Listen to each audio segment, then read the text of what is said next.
Well,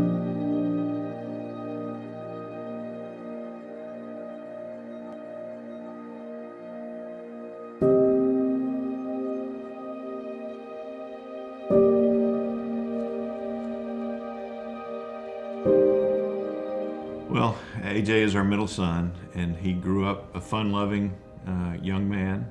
He really loved being around people and enjoyed it. AJ was quiet and shy, but once you got to know him, you just thought he was the greatest kid around.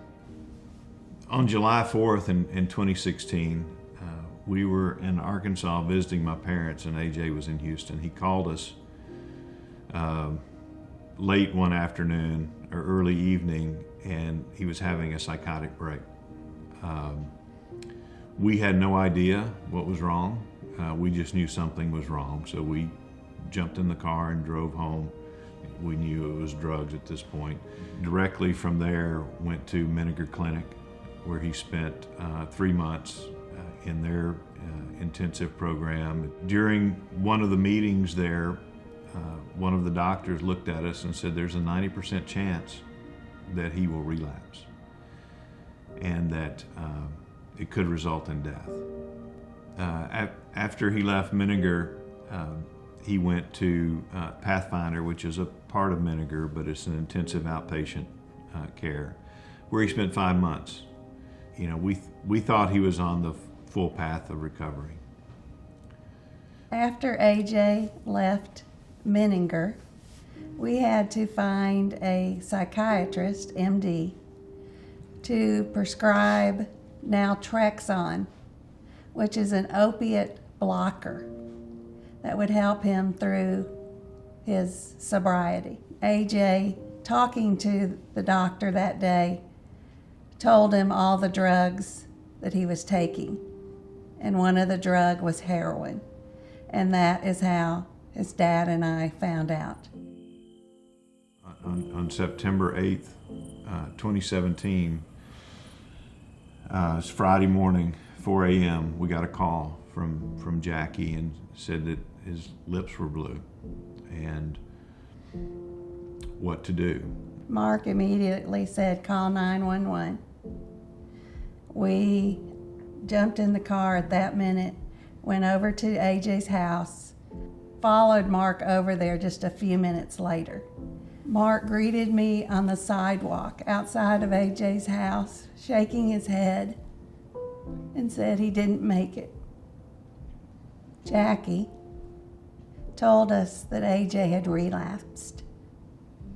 AJ did not want to tell us that either, but Jackie and AJ decided that AJ was going to go tell his AA sponsor, his therapist, and AJ did not do that. He thought he could handle it himself. Well, look what happened. He relapsed and he died. So 10 days after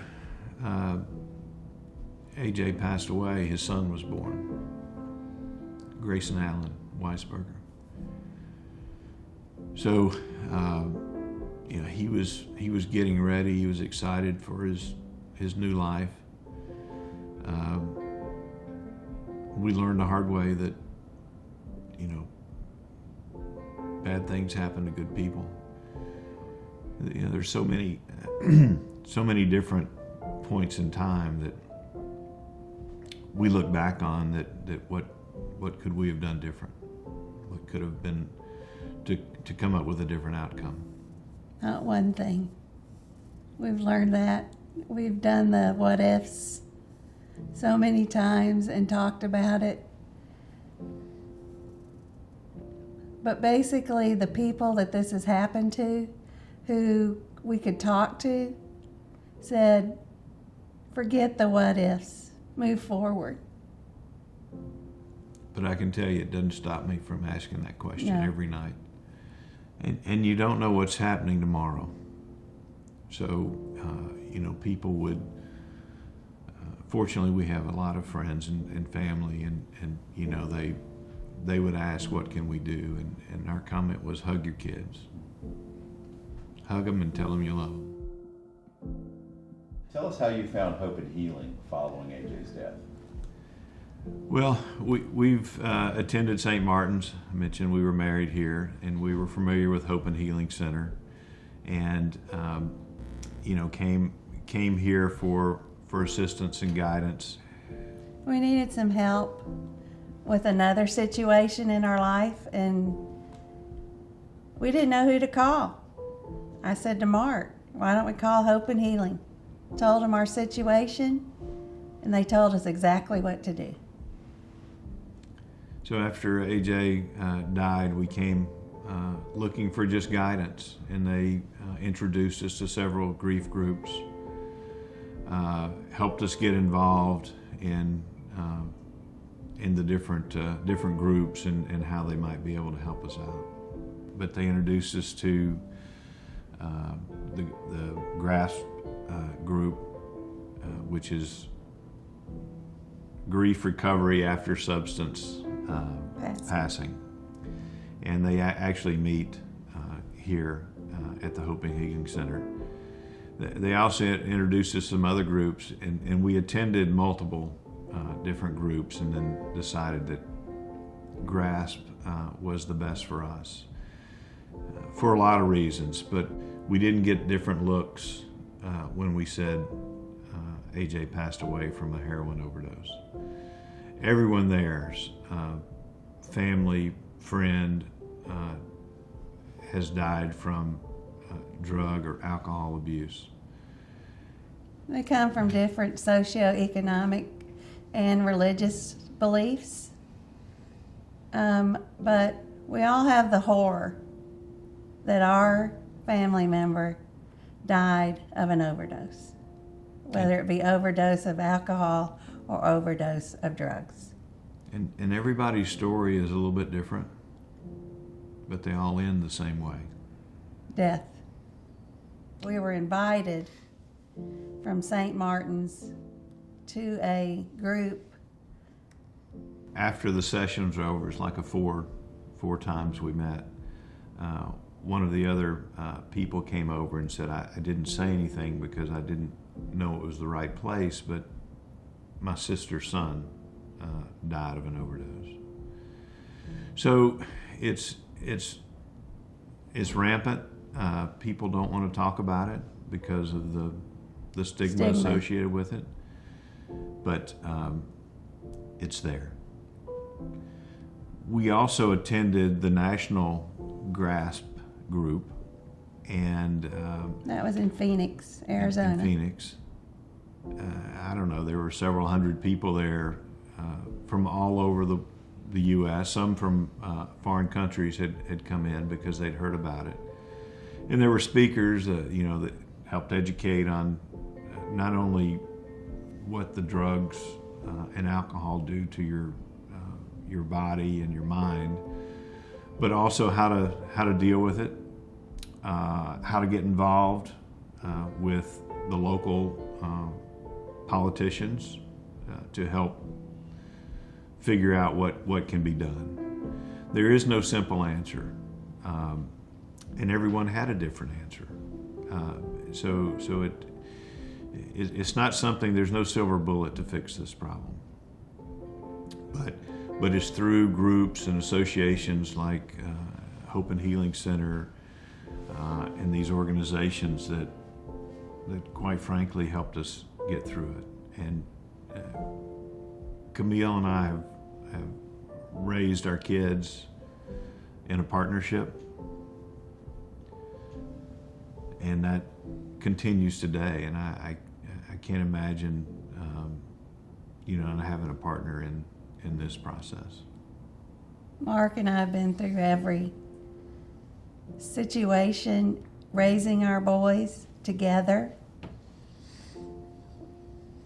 We would talk it through together. I may be the bad guy one day and Mark the good guy, vice versa. But Mark and I have not been through life without each other. And we are very, very fortunate I say, to be married to each other. So the first thing is, parents need to educate themselves on what the addiction really is and the impact that drugs can have on someone's life. It's changing so much with the artificial, the lab-created drugs, the ones that are being imported from foreign countries that are spiked and laced with things that will kill you instantly. You really need to educate yourselves, and then you need to educate your children.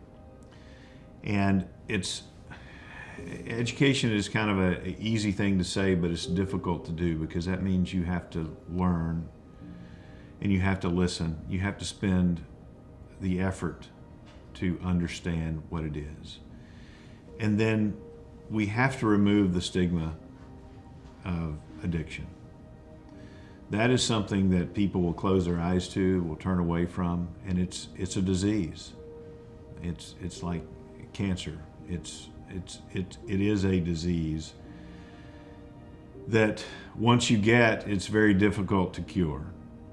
But there are ways to get around it. People don't understand. This is a disease. You might relapse. If you do, hope someone's there to help you go forward. So we fully believed when the doctor told us that there was a 90% chance that AJ would relapse based on everything that he had done and the effort he was putting into it. We thought he would be in the 10%. And we were wrong. And now when I hear people talk that don't really know the story or see on television someone that's addicted or portraying someone addicted, and they talk about junkie, they talk about, low life. Living on the street. Living on the street. That's not always the case. And while it shouldn't be, it's still very hurtful that people don't understand that there are a lot of normal people that live around here that have a problem with addiction. And they're not rolling in the street. They're not homeless. And they're not without money, influence, and education. So one of the things that we'd like to tell parents, and we didn't know about this until we started getting involved with some of these groups, but have Narcan in your house. Keep it handy. You don't need a prescription for it right now. You can just go into the pharmacy and get it. Every day that AJ was sober and we thought he was doing so well, I would say to myself, Camille, go get Narcan. And at that time, it was a prescription. And I drug my feet. I never did it. Would Narcan have saved his life? Possibly. Wish we had had it in our possession. So we knew we wanted to do something to help others. And the way that we had received help from others, and whether that's just talking, being available. So we approached Hope and Healing and asked what some ideas were. And one of the ideas was to do this educational series. And that fit with all the things that we believe in. And we're happy to work with them to get AJ's story out and to try to help other people. If we can save one life, we will have succeeded.